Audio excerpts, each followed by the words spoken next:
Shalom, selamat berjumpa dalam program Q&A, tanya jawab, ya, bukan konseling. Kalau punya masalah yang berat, hubungi konselor, karena konseling itu bisa 5-10 kali pertemuan, setiap kali pertemuan 1 jam. Tapi ini saya berikan nama Q&A, tanya jawab. Tapi saya berharap dari jawaban ini muncul insight, muncul paradigma, pemikiran, bahwa ada nilai yang harus dijalankan. Kalau mau berlanjut dengan konseling, tentu bukan dengan kami, ya. Saya nggak tahu kalau Pak Alex menangani konseling, tapi saya ini bukan, saya tahu diri saya pengajar, bukan konselor, ya. Sebagai konselor saya kurang sabar, ya. Kalau ngajar ya pengetahuannya cukup, jadi maka saya sebutnya Q&A. Nah, pertanyaan kita kali ini saya sebut kasus yang ketiga malam hari ini. Pak, saya mau cerita, akhir-akhir ini suami saya lebih banyak emosinya. Dan suami saya sedikit dingin sama saya kalau soal seks. Wah, pakai kata sedikit, kenapa nggak banyak sekalian? Ya, suami saya dingin soal seks, udah lebih jelas ya. Tapi ini sedikit dingin, oke. Saya merasa suami saya ada perubahan. Wah, saya merasakan suami saya lebih banyak marahnya sama saya. Emosi, marah, tambah dingin. Oke. Suami saya lebih mendengarkan kata-kata kakak dan teman-temannya daripada saya, istrinya. Wah, kakaknya juga, temannya juga. Ini ipar dan teman.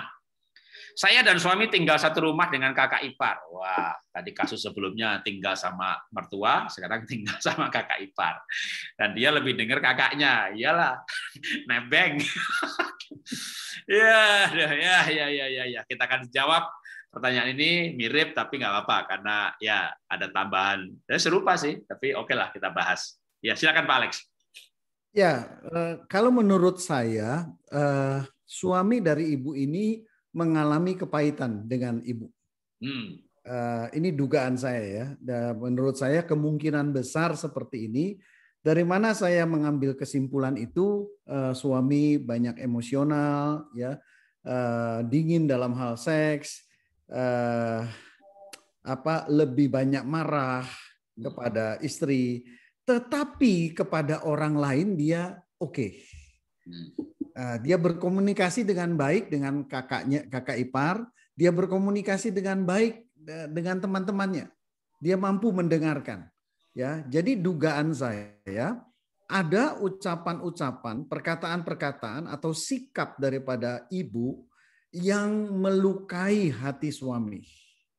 Ya, sayangnya suami tidak menjelaskan dengan gamblang apa yang dirasakan. Dia tidak mengkomunikasikan dengan baik, tetapi justru dia menunjukkan gejala-gejala daripada kepahitan itu. Ya, marah tanpa sebab yang jelas, ya, tidak bisa berkomunikasi dengan baik, bahkan terganggu di dalam hubungan seks. Ya, karenanya saran saya adalah ibu mulai melakukan pendekatan kepada suami. Yang pertama, usulan saya adalah ibu mulai belajar mendengarkan dengan baik.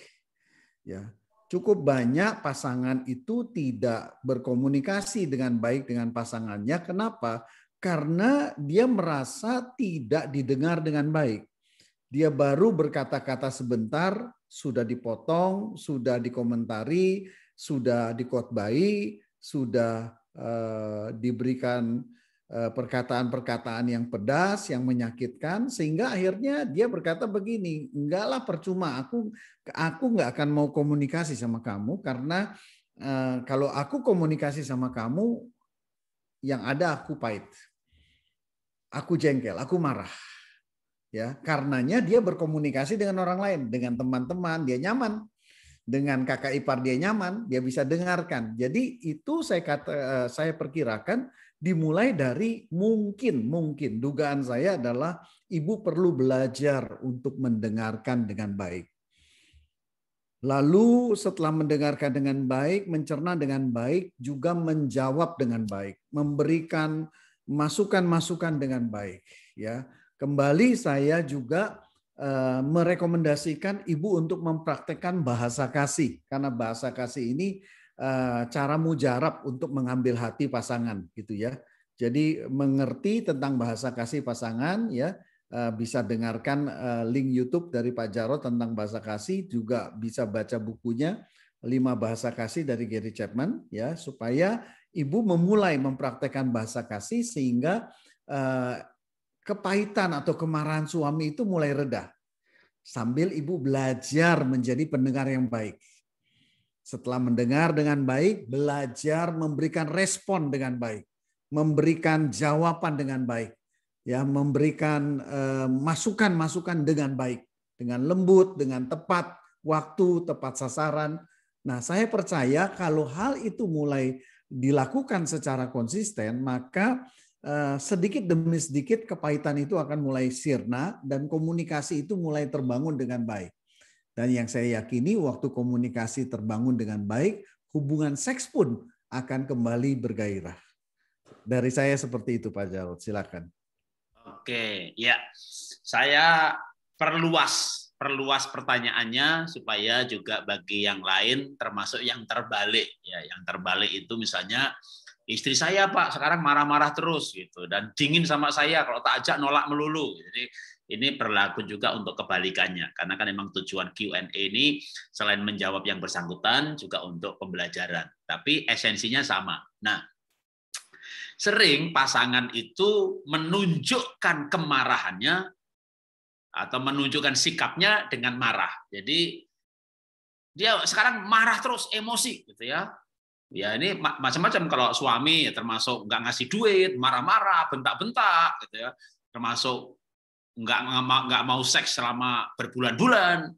Tapi ini juga bisa dilakukan oleh istri. Diajak nolak terus, kalau dijawab ditanya jawabnya ketus gitu. Apa sih yang mau disampaikan gitu ya? Mungkin saya mau menyampaikan tapi ini ada komunikasi yang tidak jalan. Kamu tuh salah gitu loh.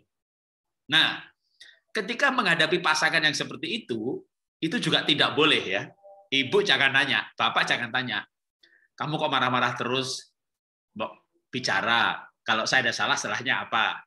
Kalau nanya seperti itu, saya berani jamin dia akan menjawab, nggak ada salahnya. Mulutnya akan ngomong begitu, tapi hatinya berteriak, kamu harusnya tahu dong salahnya apa. Itu suara hatinya begitu. Harusnya kamu tahu dong salahnya apa. Tapi mulutnya dia akan berkata, nggak ada salah apa-apa. Mungkin kalau dia lebih ketus lagi, dari dulu juga kamu nggak pernah merasa bersalah. Nah itu sudah mulai makin jelas itu bahwa sebenarnya ada gitu kan. Tapi mungkin dia akan lebih pendek daripada yang saya ucapkan. Banyak pasangan itu saya udah tanya loh Pak Jarod, saya itu salahnya apa? Dia jawab nggak usah nanya, nggak ada salah. Itu sampai di situ titik itu. Padahal itu masih lebih, kalau dia ngomong lebih panjang lagi, ya emang dari dulu kamu nggak pernah merasa bersalah, mau dikasih tahu juga percuma. Ya, itu kok mau dipanjangin. Tapi karena dia udah malas sepanjang itu gitu, jadi tinggal pendeknya aja. Nggak ada salah gitu. Kenapa begitu? Ya nggak ada apa-apa. Padahal ada apa-apa kan? Kenapa? Karena dia berharap banyak orang tuh tidak berbicara, tapi melalui sikapnya dia berharap pasangannya tahu kalau dia ada salah dan minta maaf. Nah ini sangat umum. Jadi keluarga bisa bercerai, bisa macam-macam itu salah komunikasi. Bukan, nggak ada komunikasi. Salah komunikasi itu berbicara, tapi salah mengerti. Ini nggak ada, bukan salah komunikasi, nggak ada komunikasi. Yang ada asumsi sama pengharapan. Yang tidak terlalu parah banget. Ibunya sibuk ngerapiin barang, dia berharap suaminya bantu. Tapi nggak bantu-bantu. Lah ibunya juga nggak ngomong, cuma berkata dalam hati, harusnya dia tahu dong kalau saya sibuk, bantuin kan dia tahu pembantu pulang. Masa nggak bantu sih? Sudah 1 jam 2 jam udah capek dia kerjaan kan, suaminya baru ngeh mau dibantuin, nggak usah. Hatinya berharap dibantu, mulutnya bilang nggak usah. Itu karena udah kesel gitu kan. Nah yang salah siapa? Dua-duanya salah. Kenapa nggak dari awal bilang, Pak bantuin ya? Berharap pasangannya tahu. Harusnya dia tahu dong. Harusnya, tapi kan manusia itu perhatiannya beda-beda. Jadi memang inilah masalah pernikahan yang sering terjadi karena tidak ada komunikasi. Jadi tiba-tiba suaminya marah-marah gitu. Dia berharap nih ibunya minta maaf. Maka kalau saya sekarang dengan kondisi seperti ini, saran saya gitu ya, kepada siapa yang dimarahi, mau suami mau istri, coba ingat-ingat. Itu sikap itu mulai kapan? 3 bulan lalu, 6 bulan lalu, 7 bulan lalu. Oke, kembali ke titik itu. Ada apa? Misalnya nih, 7 bulan lalu Bapak ngajak bercinta, Ibu nggak mau. Nah, mungkin suami gini, aku capek juga kalau ngajak terus-terusan, emangnya cuma aku yang butuh. Aku laki-laki kan ada harga dirinya. Ya, sekarang saya nggak akan ngajak lagi deh. Loh, itu bisa begitu. Dia nggak ngajak lagi. Tapi namanya laki-laki. Pengen tapi nggak disampaikan. Pengen bercinta tapi enggak. Malah marah-marah, tambah marah lagi. Karena itu kan jadi kayak blunder psikologi. Ketika sebenarnya pengen tapi nggak mau gitu ya, lalu dia udah terlanjur bilang saya nggak akan ngajak lagi gitu kan, tapi berbulan-bulan kemudian jadi pengen juga, tapi udah kemakan dengan kata hatinya sendiri, tambah blunder lagi, tambah marah lagi gitu ya. Maka coba aja ketika suami atau istri itu marah-marah, kalau dari dulu waktu pacaran memang marah-marah, bulan pertama menikah marah-marah, sekarang udah setahun 10 tahun menikah marah-marah, ya itu emang orang kolerik gitu ya. Temperamen dasarnya memang begitu, disiasati gitu ya. Tapi kalau Pak 5 bulan ini Pak marah-marah, gampang 5 bulan, mundur 6 bulan, ada apa? Kalau dulu Ibu diajak bercinta nggak mau, nggak usah pakai nanya, aku salah ini apa ya? Jangan, nanti dibilang enggak. Itu begitu ibu atau bapak ini mundur ke belakang, sikap di perubahan tuh mulainya kapan? Memang kalau makin lama makin susah nyarinya kan. Setahun yang lalu, 6 bulan yang lalu, inget-inget, iya loh, terakhir dia minta duit aku nggak kasih. Terakhir tuh dia ngajak seks aku tolak. Nah, langsung minta maaf aja, Pak. Aku ikut pelajaran keluarga bahagia, kok jadi sadar ya. Aku punya kesalahan 6 bulan lalu. Saya minta maaf ya Pak, dulu Papa ngajak aku tolak. Langsung minta maaf. Kenapa? Sekali saya katakan, orang lain ada yang nggak langsung minta maaf. Aku ada salah apa sih Pak? Nggak ada. Apa aku salahnya ini? Bukan. Dalam hati teriak, iya gitu loh. Tapi begitulah manusia, begitulah pasangan. Karena kalau misalnya aku salah ini ya, lalu suaminya bilang iya, itu kan bisa mikir, kok egois banget ya. Ngajak ditolak aja marah. Kalau dia mengakui bahwa salahnya itu, dia pun akan jatuh dalam pergumulan bahwa aku ini jasmani banget, kedagingan banget. Dia akan bahkan gengsi mengakui hal itu. Itulah problem-problem psikologi orang yang tidak dewasa, dan itu kenyataan. Makanya disiasatinya jangan pakai nanya aku salah ini ya, atau asalahku apa.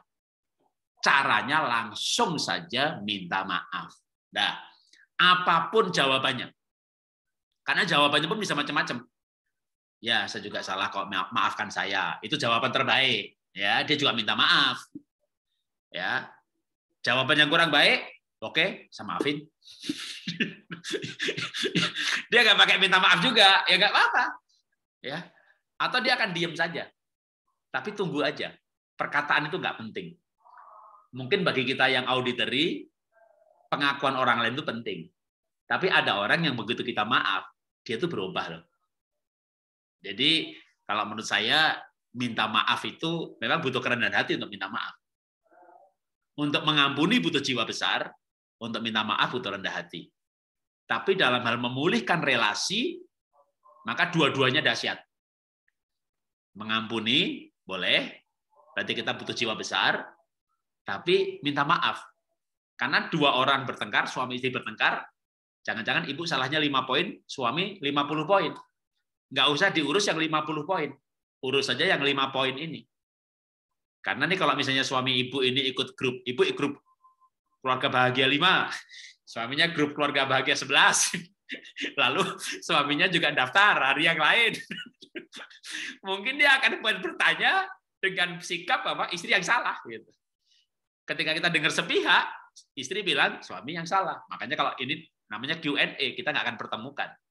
Tapi kalau konseling itu dipertemukan.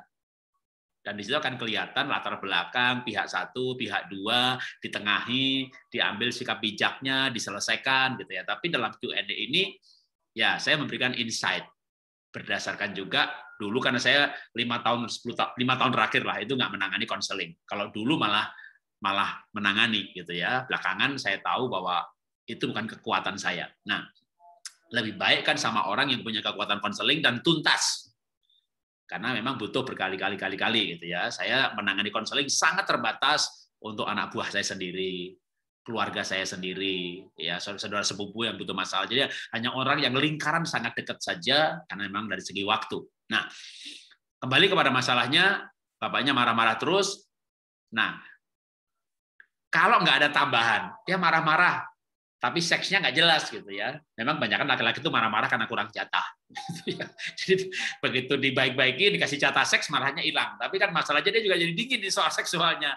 Jadi jangan-jangan ada masalah yang lain gitu, yang perlu diselesaikan dulu. Ya, yang biasanya orang tuh berharap pasangannya tahu, aku bersikap ini lagi marah sama kamu nih. Kalau orang marah tuh apa yang diharapin? Minta maaf dong. Jadi sama juga kalau ibu dimarah gitu, harapannya apa? Yang dimarahin minta maaf dong gitu ya. Yang dimarahi malah tenang, nggak ada rasa bersalah. Coba, misalnya sekarang ibu ini nggak punya rasa bersalah, anggap aja begitu gitu ya. Ya malah berdoa, mendoakan suami loh. Harusnya minta maaf kok malah mendoakan, ini mah sok rohani banget nih itu. Ini kalau saya menjadi suami ibu nih, saya pura-pura jadi suami ibu ya. Saya marah nih gitu ya, biar dia minta maaf nih. Nah kalau malah mendoakan saya tuh gimana sih? Kok malah sok rohani itu gimana sih? Ya sadar dong. Kalau gitu aku tambah marahnya lagi dah gitu ya kan. Ini saya pura-pura jadi suami ibu gitu ya. Jadi kalau saya marah itu saya berharap orang yang saya marah itu sadar nih kalau salah gitu ya. Sama juga di kantor nih. Ini anak buah tak marahi terus. Kalau malah merasa saya tidak adil, malah ngomong sama yang lain bahwa saya nggak adil. Oh tak marahin lagi aja gitu dah.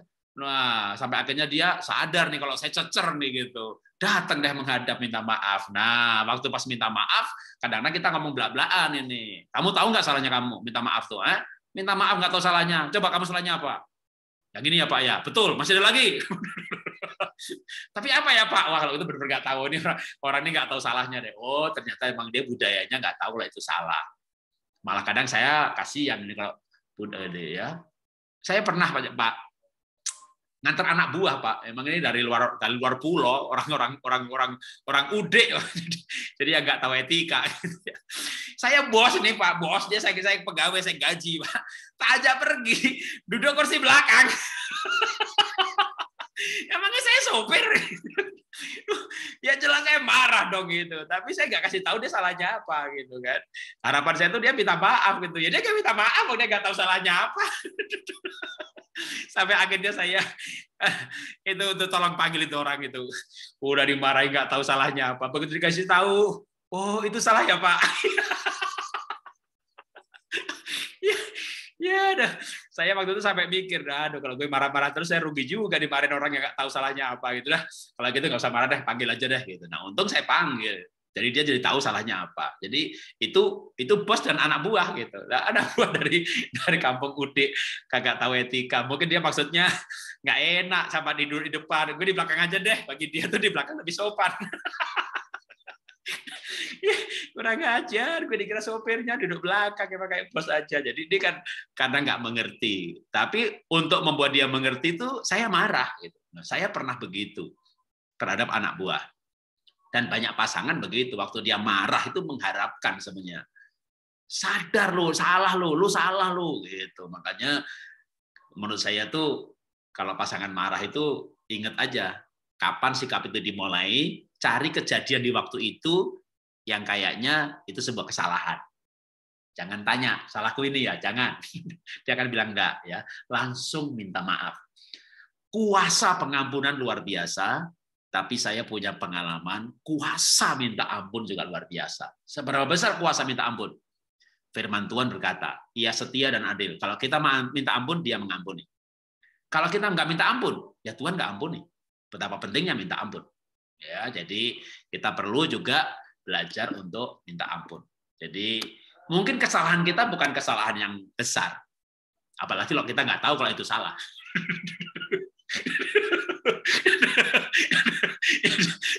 Jadi coba aja ingat-ingat 5 ini tadi malahnya mulai bulan apa ya, mundur ke belakang, cari kejadian di sekitar itu yang kayaknya itu salah deh gitu. Nah, kalau nggak tahu itu salah ya emang perlu belajar. Emang kadang hidup ini kita perlu belajar ya. Itu sebuah kesalahan atau bukan kan kadang kita betul-betul nggak tahu. Tapi percaya saya, bahkan kalau sampai kita nggak tahu, nih ya, kita bisa minta Roh Kudus loh. Jadi kita bisa berdoa sama Tuhan, Tuhan tunjukkan sama saya Tuhan. Kira-kira yang membuat suami marah itu apa sih? Kalau misalnya ada, saya betul-betul mau Tuhan minta maaf. ya, belajar mendengar suara Tuhan dalam hal ini, itu bisa. Ya, itu bisa. Bahkan sampai kesalahan yang dulu sekali.